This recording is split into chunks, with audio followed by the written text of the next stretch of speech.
Olá, bem-vindo, bem-vinda à nossa 20ª aula. Vamos estudar o cânon 1092, ainda dentro dos impedimentos dirimentes em espécie, já cada um dos impedimentos. O cânon 1092, o impedimento de afinidade. O cânon 1093, o impedimento de honestidade pública. E o cânon 1094, impedimento de parentesco legal, ou seja, aquele parentesco que nasce de uma adoção legal. O cânon 1092 nos diz: a afinidade em linha reta torna nulo o matrimônio em qualquer grau. Então, veja bem aqui o que nós precisamos ter em mente de imediato. É um impedimento que dirime o matrimônio somente na linha reta e em qualquer grau da linha reta, seja ascendente ou seja descendente. Então, torna nulo o matrimônio na linha reta em qualquer grau, a afinidade. O cânon 109, então, ele define o que é a afinidade, ou seja, a afinidade se origina de um matrimônio válido, olha aqui, um matrimônio válido. Nós vamos ver depois que a honestidade pública se origina de um matrimônio inválido, ou seja, não válido, que depois nós vamos ver as condições. A afinidade, então, ela se origina de um matrimônio válido, mesmo não consumado, e vigora entre o marido e os consanguíneos da mulher e entre a mulher e os consanguíneos do marido. Conta-se de tal maneira que os consanguíneos do marido sejam na mesma linha e grau afins da mulher e vice-versa. Então vejamos que a afinidade é um vínculo jurídico, não natural, como a consanguinidade. A consanguinidade é um vínculo natural, de direito natural. A afinidade é apenas um vínculo jurídico e surge do matrimônio válido, o qual é o seu exclusivo fundamento. Ou seja, a afinidade nasce do matrimônio válido, não do matrimônio inválido. Do matrimônio inválido é o que nós veremos no próximo cânon da honestidade pública. O Código Pio Beneditino, que é o Código de Direito Canônico de 1917, o impedimento de afinidade tornava nulo o matrimônio não somente em linha reta, mas também em linha colateral em relação ao atual terceiro e quarto grau do sistema atual.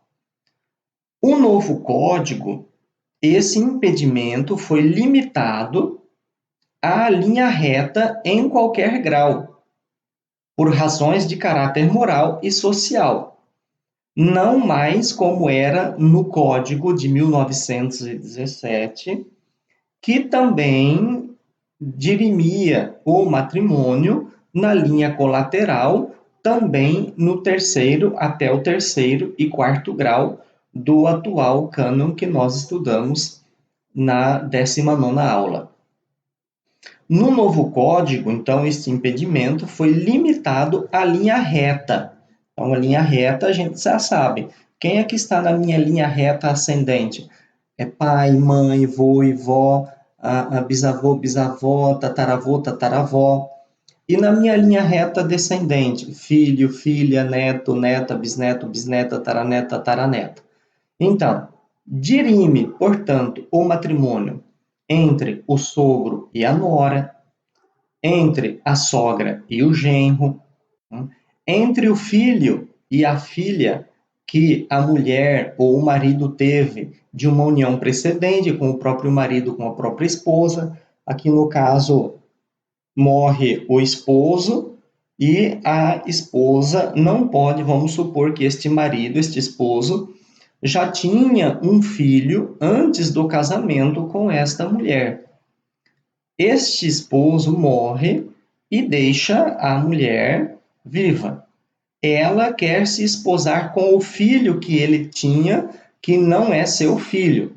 Então, neste caso, né, é um impedimento dirimente. Ela não pode se casar com o filho que o marido tinha, porque o filho está na linha reta, né, na linha reta descendente em relação ao seu marido. Sobre o âmbito da afinidade, o parágrafo 1º do Cânon 109, que nós já lemos, estabelece que essa subsiste somente entre o marido e os consanguíneos da mulher, e entre a mulher e os consanguíneos do marido. Essa afinidade não existe entre os consanguíneos do marido e os consanguíneos da mulher, mas somente entre o marido e os consanguíneos da mulher e a mulher e os consanguíneos do marido. Então, importante ressaltar que entre os cônjuges não existe um relacionamento de afinidade. Não existe. O que existe entre os cônjuges, né, a relação que os une, tem o nome de vínculo conjugal. A afinidade é entre o marido e os consanguíneos da mulher e entre a mulher, né, e os consanguíneos do marido. Tá? Então, vamos ver como é que nós podemos ler no quadro esta definição. Vejam bem, a Maria, aqui neste quadro, a Maria se casou com o João. Nós temos aqui um matrimônio válido, ou seja, eles não tinham nenhum impedimento dirimente, também não tinham nenhum dos vícios do consentimento e também eram capazes de contrair matrimônio. Então, aqui nós temos um matrimônio válido. Então, como que é esta questão do João, que é afim dos consanguíneos da Maria, e a Maria, que é afim dos consanguíneos do João? Então, vejam bem, todos os consanguíneos da Maria, todos eles, não são consanguíneos do João. E os consanguíneos do João não são consanguíneos da Maria. Então, no matrimônio válido, que tipo de parentela vai existir entre os consanguíneos do João e a Maria e os consanguíneos da Maria e o João?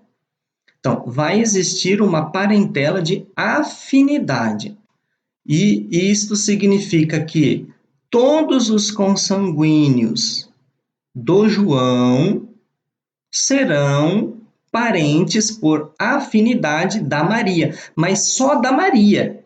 Veja que os consanguíneos do João não terão parentela de afinidade, por exemplo, com o pai da Maria, com o irmão da Maria, com o tio da Maria. Somente os consanguíneos serão afins somente da Maria. E os consanguíneos da Maria serão afins somente do João, e não do avô do João, do pai do João, do tio do João, do primo do João. Então, todos os consanguíneos do João serão parentes da Maria por afinidade, não consanguíneos, não são consanguíneos. Vejam que são de famílias diferentes, de árvores diferentes. E todos os consanguíneos da Maria são parentes, né, do João por afinidade, porque o João e a Maria casaram em um matrimônio válido. Então vejamos que a afinidade não possui nem linhas e nem graus próprios, pois são aplicados as linhas e os graus da consanguinidade. Consequentemente, os consanguíneos do marido são afins da mulher na mesma linha e grau e vice-versa. Então, como que seria isso? Como que vamos supor, o irmão da Maria, em que linha e em que grau ele é afim do João? A contagem que nós fazemos na afinidade também é aquela mesma contagem que nós fazemos na consanguinidade. Ou seja, vejam bem, o João é, pelo casamento, não consanguíneo do irmão da Maria, mas é como uma parentela de afinidade. Então, em que linha e grau o João é afim do irmão da Maria? Aí a contagem nós fazemos da mesma forma que nós contamos na consanguinidade. Então, neste caso, veja bem, aqui tem a Maria, o pai da Maria e a mãe da Maria e o irmão da Maria. Então, lembram como que nós fazemos a contagem da consanguinidade?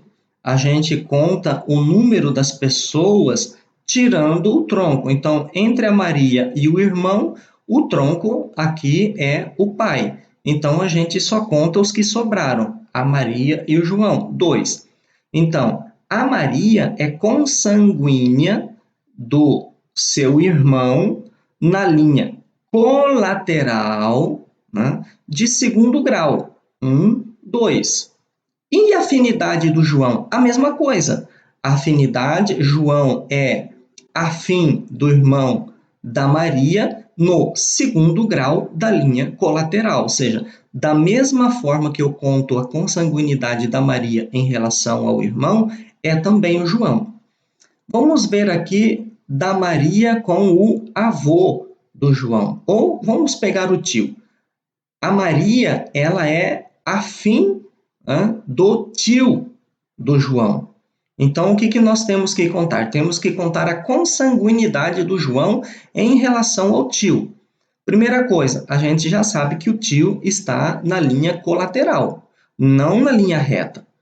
E nós identificamos, então, que o avô, né, é o que faz a ligação do tio com o João. Então, o avô é o tronco. Então, o tronco a gente não conta. Quantas pessoas nós temos, então, do João até o tio, sem contar o avô? Temos 1, 2, 3.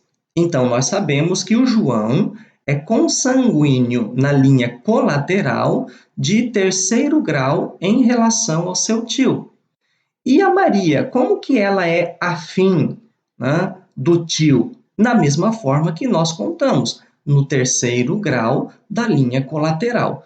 Por isso que a afinidade ela não tem uma contagem própria, então a gente usa a mesma forma de se contar a afinidade. Então, a afinidade de Maria em relação aos consanguíneos, né, é a mesma contagem da consanguinidade do João em relação à sua família. E os consanguíneos de Maria, né, são afins do João, né, são afins do João, em relação também da mesma forma que se conta na linha reta e na linha colateral. Então, os consanguíneos da Maria vão ser afins apenas do João, não do pai do João, do irmão do João, do primo do João, do tio do João. Né? Os consanguíneos aqui do João vão ser afins apenas da Maria, não do pai, não do avô, não do irmão, não do tio. Tá? Então, essa é desta forma que nós contamos também a afinidade. Bom, a afinidade, na verdade, nós temos que observar que ela não é de direito divino, né? Ela é de direito eclesiástico. Então, neste caso, existe sim uma possibilidade de dispensa, ou seja, a afinidade com a consanguinidade é um vínculo ou um relacionamento objetivo, e o impedimento que surge é por sua natureza perpétuo.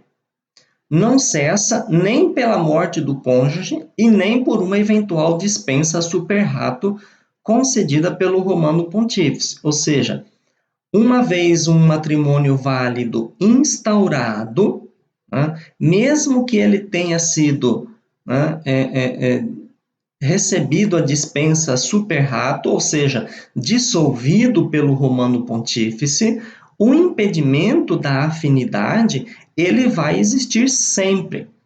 Então, se o João morre, todos os consanguíneos do João vão continuar sendo afins da Maria. Então, é um impedimento de natureza perpétua. O impedimento, porém, mesmo na linha reta, é de direito eclesiástico. E isto significa que a igreja pode dispensar deste impedimento. Como eu já mostrei para vocês, o impedimento de afinidade existe apenas na linha reta. Vamos supor aqui, a Maria faleceu.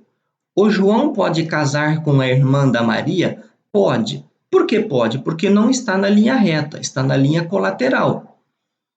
O João, a Maria pode casar com o tio, do João, que neste caso é o terceiro grau da linha colateral? Pode. Por que pode? Porque está na linha colateral, não na linha reta. A Maria faleceu. O João pode casar, vamos supor, com uma filha que a Maria tinha antes de se casar com o João? Não pode. Por que não pode? Porque aquela filha está na linha reta da Maria. O João poderia casar com a mãe da Maria? Não pode. Por quê? Porque a mãe da Maria está na linha reta ascendente. Agora, pode ser dada, vamos supor que aconteceu, a Maria faleceu, o João se encantou com a mãe da Maria, que é viúva e quer se casar então com a mãe da Maria. Pode ser dada dispensa? Pode. Por que pode ser dada dispensa? Porque não é de direito divino, é de direito eclesiástico. Então, neste caso, a igreja pode dispensar. O impedimento, porém, mesmo na linha reta, é de direito eclesiástico. E isto significa que a igreja pode dispensar deste impedimento. Porém, tal dispensa só pode acontecer em casos muito excepcionais e para não suscitar escândalo. Então, o que se deve analisar quando se vai dar uma dispensa, neste caso que eu falei, do João que quer casar com a mãe da Maria? É se a dispensa ela vai suscitar mais escândalos ou vai suscitar mais ajuda? Então, se for suscitar escândalo, a dispensa não deve ser dada. Então, esta dispensa não é reservada à Santa Sé e entra, então, na competência do ordinário do lugar. Então, este é o impedimento dirimente de afinidade que nasce em um matrimônio válido, e é somente na linha reta, não na linha colateral, somente na linha reta. Mas na linha reta, em todos os graus da linha reta, tá? Isso é importante ressaltar. O outro impedimento do Cânon 1093 é o impedimento de honestidade pública. Bom, aqui o cânon ele já dá uma definição do que é este impedimento de honestidade pública, ou seja, origina-se de matrimônio inválido, inválido, ou seja, inválido por uma questão de presença de impedimentos dirimentes, por vícios do consentimento, por incapacidade de contrair matrimônio, Então, nasce de um matrimônio inválido, depois de instaurada a vida comum, ou de um concubinato notório e público, ou seja, que as pessoas já conviviam juntas, sem o sacramento do matrimônio. Então, e torna nulo o matrimônio no primeiro grau da linha reta entre o homem e as consanguíneas da mulher e vice-versa. Então, vejam bem que lá na afinidade, O impedimento era somente na linha reta, em todos os graus da linha reta.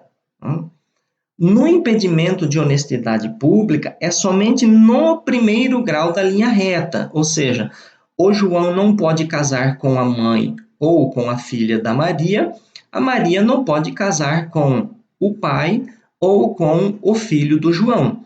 Mas o João, neste caso, pode casar com a avó, né, e pode casar com a neta da Maria, daquela filha que ela teve também antes do matrimônio. Ao impedimento de afinidade, se aproxima aquele de honestidade pública, sendo definido como uma quase afinidade, que é a afinidade. O impedimento de honestidade pública foi instituído e é conservado na Igreja por razões de moralidade pública e de conveniência social. Não é uma questão de direito divino. Tem como objetivo principal tutelar a santidade e a dignidade da família, mesmo que esta família não tenha contraído o matrimônio, e mesmo que o matrimônio tenha sido inválido, e a integridade dos costumes. Segundo o atual cânone, o impedimento possui um duplo fundamento quando surge, ou seja, de um matrimônio inválido. Que tipo de matrimônio inválido?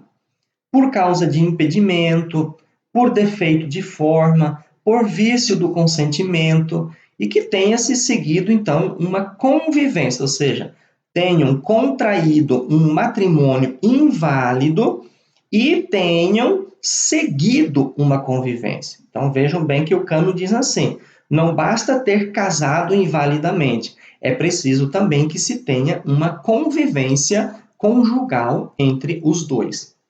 E de um notório público concubinato, ou seja, este supõe uma relação de certa continuidade, que oferece uma semelhança com a vida matrimonial, porém não tem, né, um matrimônio inválido, não foi realizada nenhuma celebração. Então, não tem este caráter de continuidade, que oferece, então, uma semelhança com a vida matrimonial. O concubinato ocultou ou simplesmente oculto, concubinato oculto ou simplesmente presumido, não constitui impedimento. Então, tem que ser um concubinato que seja notório e público e que seja, então, de conhecimento de todos.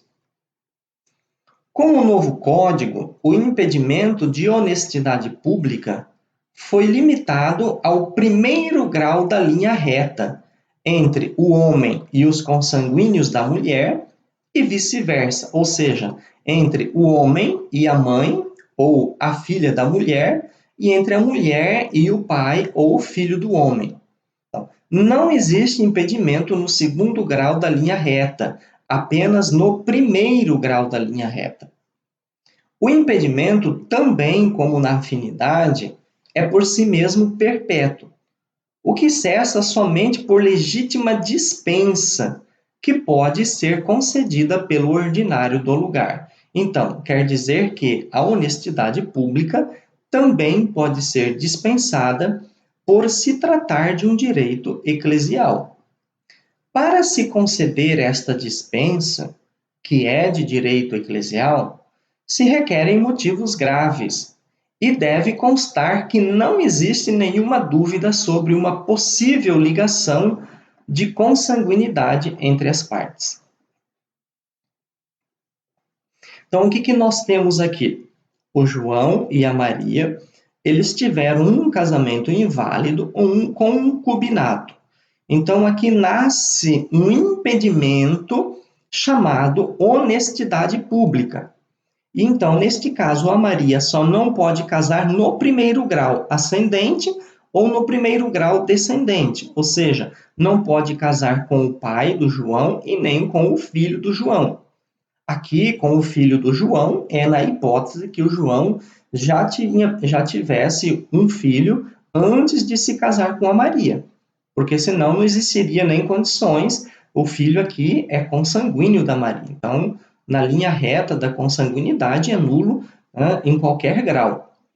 E o João né? Não pode casar com a filha, na mesma situação do filho do João, não pode casar com a filha da Maria e também não pode se casar com a mãe da Maria. Mas o João pode casar com a avó, pode casar com a neta, né? A neta também na mesma situação da filha. Vamos supor que a Maria já tivesse uma filha, né? E esta filha tem uma filha. Então o João não pode casar pode casar com a filha da Maria, né? Com a neta da Maria, que não é filha do João, porque se fosse filha do João, seria consanguinidade na linha descendente. E consanguinidade na linha reta é nulo o matrimônio em qualquer grau. E por fim, então, nós temos o impedimento de parentesco legal. Vejam bem, não podem contrair validamente matrimônio os que estão ligados por parentesco legal, ou seja, reconhecido pela lei. Por isso, parentesco legal. Reconhecido pela lei.